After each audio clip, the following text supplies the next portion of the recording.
All right, so yeah, I created a TypeBot here. As you said, my name is Brian Hughes. I'm a front-end developer at Ardio, and I'm also the lead organizer for the NodeBot SF meetup group up in San Francisco. And so I've been doing robotics work off and on for about 12 years now. So yeah, I've been doing this for a while. But for the longest time, like I always did more of the like low-level writing in assembly, and if I was lucky, writing in like C and C++ kind of variety. And that was my experience with it. You know, it took forever to create robots back then. Whenever I first learned about Johnny 5 about 2 years ago now, it really changed everything with robotics. And actually, this was the very first NodeBot I ever created right here. This is at a conference called JSConf. This was in 2013. And I met Rick there for the first time, along with Raquel Velez and a few other pretty amazing people. But you know, I learned about like JavaScript robotics, and I created this little robot here in like 4 hours, which was just amazing. I mean, it blew my mind.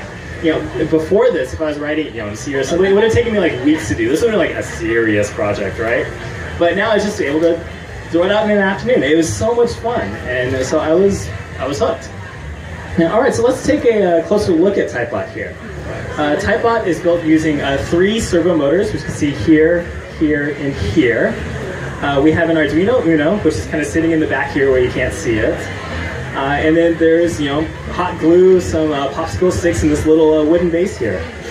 The arm moves pretty quickly whenever it's typing, so we need this really hefty base to make sure that it doesn't like flop around as it's doing this.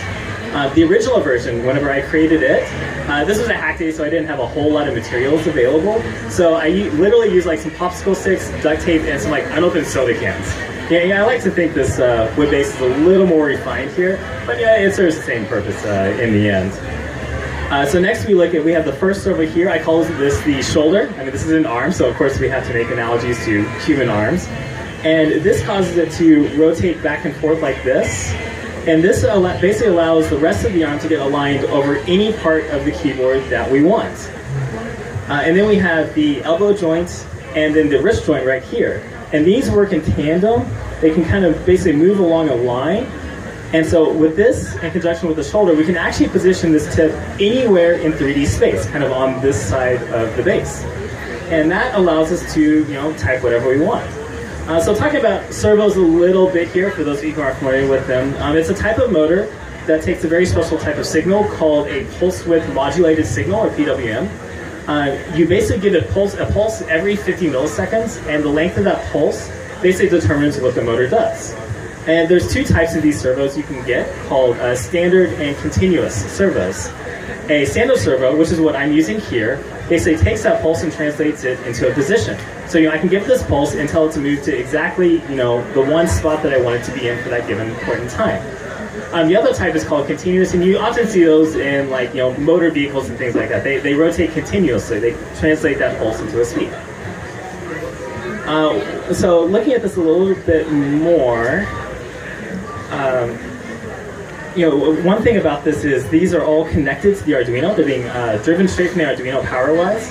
I'm really fortunate in this case because there's like no force on this. These motors don't have to exert hardly any force at all, so they take very little power. Most of the time though, when you're using servos, like if you're gonna actually be pushing into something and you have to force something, then you have to like use an external power source. It gets more complicated and things like that. But I don't have to, so it keeps this robot, you know, nice and simple, which is really cool. So that's basically the gist of the hardware. It's, you know, pretty straightforward, really. The big thing is in the software. You know, we want to get this to actually type keys on the keyboard. And, you know, software is pretty dumb. Arduinos are dumb. They do exactly what we tell them to do, whether or not that's what we actually want them to do. So I wanted to make sure that as this thing is moving, you know, it's not going to like hit and scratch my screen, or it's not going to like drag across the keys and like scratch them up or anything like that. Unfortunately, that's actually pretty easy to solve. The way I do that is I look at where I am currently, yeah, and the Arduino always knows where the arm is. It looks at where we are currently and where we want to go.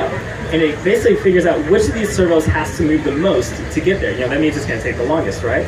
And then we cause all of the other servos to actually move at a slower rate in just the right way so that they all finish moving at the exact same time. By doing this, this means we basically get a clean arc from any one point to any other point. You know, it's never going to like reach out over or anything like that. It's almost a straight line.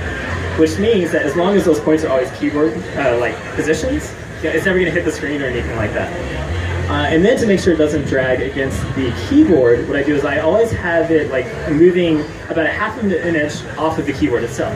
I'll move into position and then do a second movement to go down and press the key. This is a lot like a record player. For those of you who remember what those are, you pick up the arm, you like move it over, and then you like set it down very gently. You never like drag it across. It's the exact same motion. That's actually where I got the idea from this for. And so by like doing these two things, we make sure that it always moves exactly where we want it to.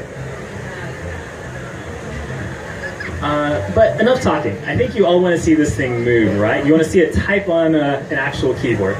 So let's do that. So over here on this screen, you can see I have the terminal up. So I'm going to run the app from here using Node. But we'll also see what it's typing pressed out in the console, because now we're typing in the console. So I'm just going to hit enter here. It's going to like sort of initialize itself in a known position first, and we'll see it start moving around.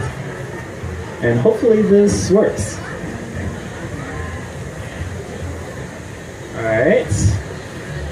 Should type out hello world, and this looks like it's gonna do it. All right, so that is TypeBot moving around and typing out hello world. The first step in any programmer's activity.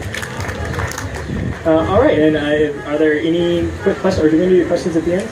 Yeah, at the end. We want to take a quick question, but we'll keep the rest of them at the end. All right, so I'll go and hand off to the next person. We can ask some questions at the end.